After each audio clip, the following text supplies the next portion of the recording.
Hey guys, welcome to News at the Gate. We got a few things to go over today, and we're going to start right away with a re-release from Atlas. This is the game's called Prinny Exploded and Reloaded. It's the first and second game. It's coming to Switch autumn of 2020. Now, these are in the Disgaea universe. It's the creatures from there. It's kind of a fun 2D-ish platformer. It's pretty silly. It doesn't take itself too seriously, but it looks pretty fun. And so if you haven't played these games before, maybe give it a try. And if you have, then you probably are either excited or no, it's not for you. Moving on.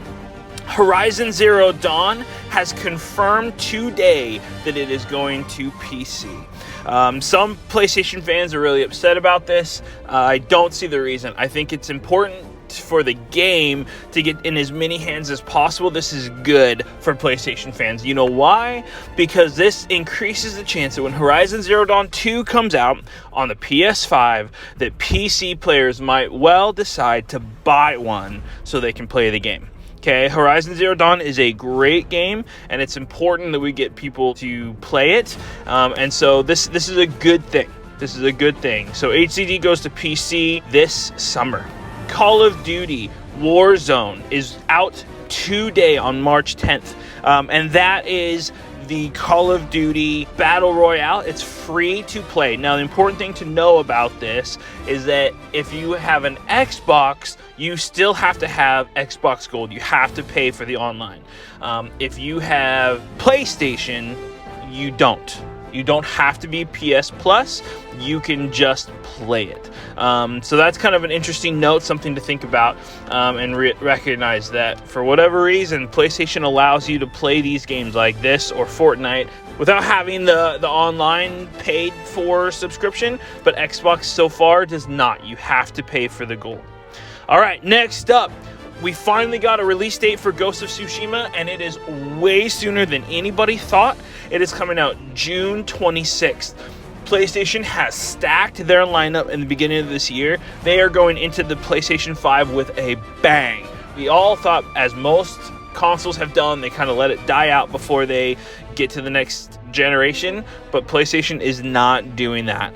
So as of right now, you got Final Fantasy Remake coming out next month in April.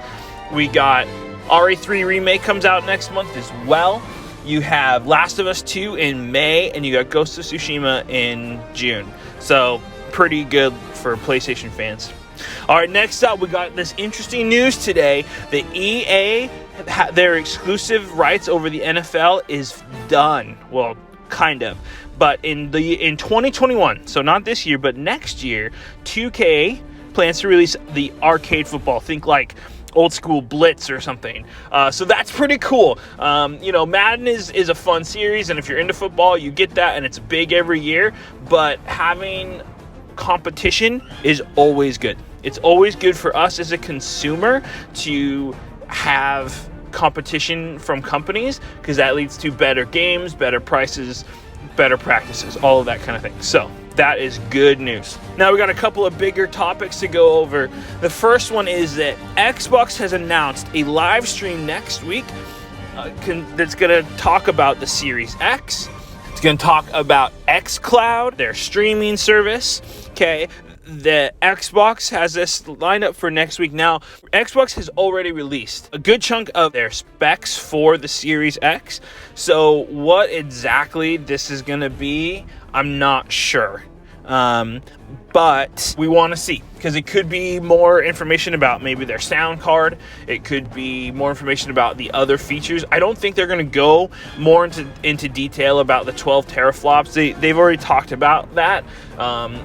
But it may be into their new shading techniques, different things like that. And so that is interesting, because we could really get some information on details of the new Xbox that, like, way before. And PlayStation still hasn't said anything, which I am maybe in the minority that doesn't think that's a bad move.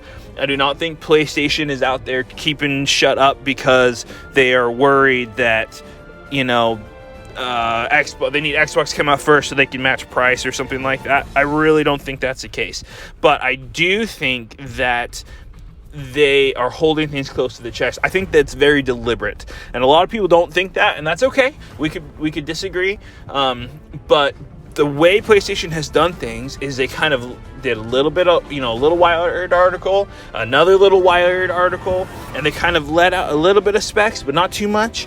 And then all of a sudden they go silent. And I don't think that was an accident. I don't think they are reactive. Now we'll see. They come out with a 9 teraflop machine and, that at the same price as the Series X. Well, then I'm wrong. but I do think that they are deliberate. I think that they have something they're holding on to. PlayStation has shown the last several years that they like to surprise Xbox. They are in a console war. As much as we like to say they're not, they are fighting their competition. Okay, now it doesn't even mean we need to fight each other over Xbox or PlayStation, but they are trying to beat their competition. They are more traditional in the way they sell their games and their consoles. They're not looking necessarily for all subscription model like Xbox is doing. So this live stream next week could be really interesting to see the direction of Xbox and what their plan is. Okay, next up, we got some more bad information, more bad news for E3.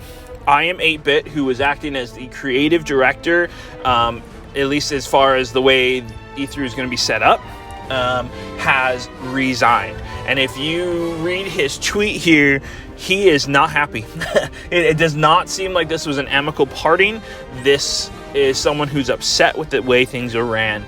And this, coupled with Jeff Keighley, coupled with Sony not going, coupled with all the doxing situation last year, this is not looking good for E3. And then on top of that, you include the coronavirus, and I do not know that E3 is going to happen this year.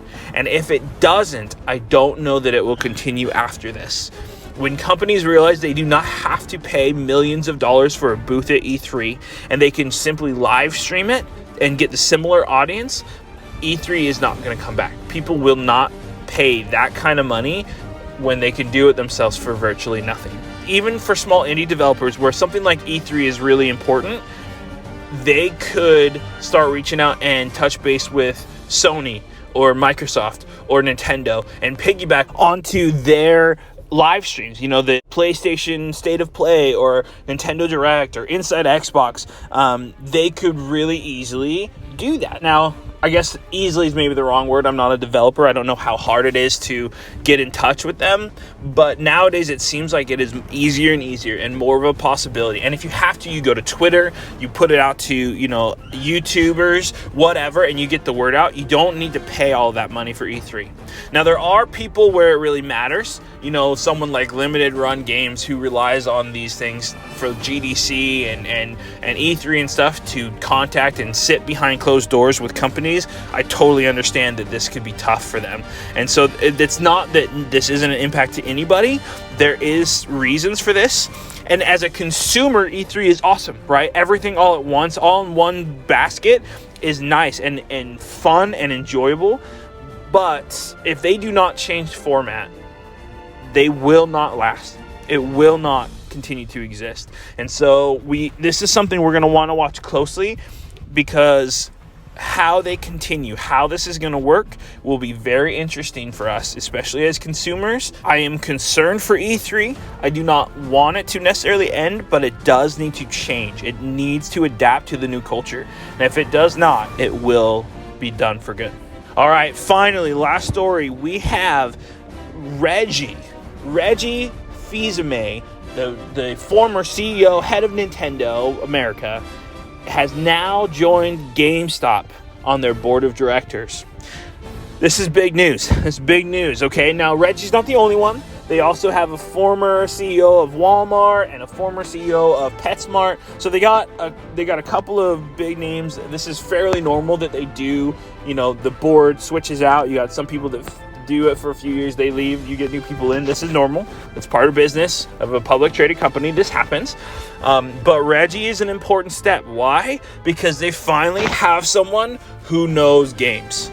They've always had people like Walmart or these pets whatever, where these people are going to understand parts of business, right? And so that's still good. It's not that those guys don't have a place, but you need someone who understands games and gamers and the trends in gaming and what people want. And so now he's not the CEO, he's not taking over, right? And so there is still questions, like he can't just fix everything, and GameStop is in a bad place right now. So how much Reggie can actually do is up for debate. That said, I think this is a really, really good move. GameStop needed this. This is important for them. And Reggie brings a perspective that they have not had in a long time. Okay, now what can he do as part of a board of directors? Well, that we're going to have to wait and see. Okay, we don't know yet. We don't know how much pull he's going to have. And frankly, we don't know if GameStop even can be saved. That's going to be tough. They have a long way to go. They've been on a really bad downward trend now for a while. But as a consumer, I do not want GameStop to go away. I know we all make fun of their business practices and how dumb they've been over the last several years and all of this kind of thing. But to have a dedicated video game franchise is important. Every gamer I know has enjoyed times where you just walk into a GameStop and look around. Just look at what they have. Maybe you pick something up, maybe you don't. But maybe you go and you just talk to the people who work there about games. Okay? A store like that offers things, that offers used games. I mean, if you don't do that, where do you trade in your games? Now, not everyone does it. I don't personally like to trade in my games. But if you do, where do you do that? Right? I know that you can get used games on Amazon, but those usually come from a store, right? You need to find a store. And if GameStop's not around, that makes it extra difficult. Okay? Now, I'm not a market analysis, so I can't 100% say that GameStop going away wouldn't open up the door for new companies. But I enjoy GameStop. They're not perfect. They mess up plenty, sure. But if Reggie could help them make decisions that will improve their business, whatever that might be, I'm not going to pretend to know. I may have ideas, but I'm not in there, right? I don't know their numbers. I'm not looking at all their stuff. So to claim that I know how to fix their business when I don't even know what's going on completely would be foolish. But I think that Reggie is a good move. If nothing else, it may give a little pull on the heartstrings maybe of some of us gamers, because Reggie has been so good to us through Nintendo, right? He's a fun guy. He makes things interesting and fun. He's like to do the jokes and be funny. And so he really brings an opportunity for GameStop to maybe try and right their ship. Now, whether he will or not, we'll see. We will see. That's going to be a tough thing to do. And again, he's not in sole control, so he can't just start making things happen.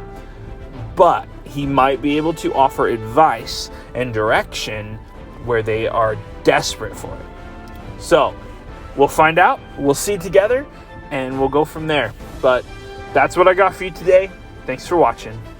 Hey guys, I hope you enjoyed the video. If you did, please hit the like button and don't forget to subscribe. Also, let me know down in the comments about anything we talked about today. What do you think about Horizon going to PC? Do you think Reggie has any chance of doing anything for GameStop? Can he help?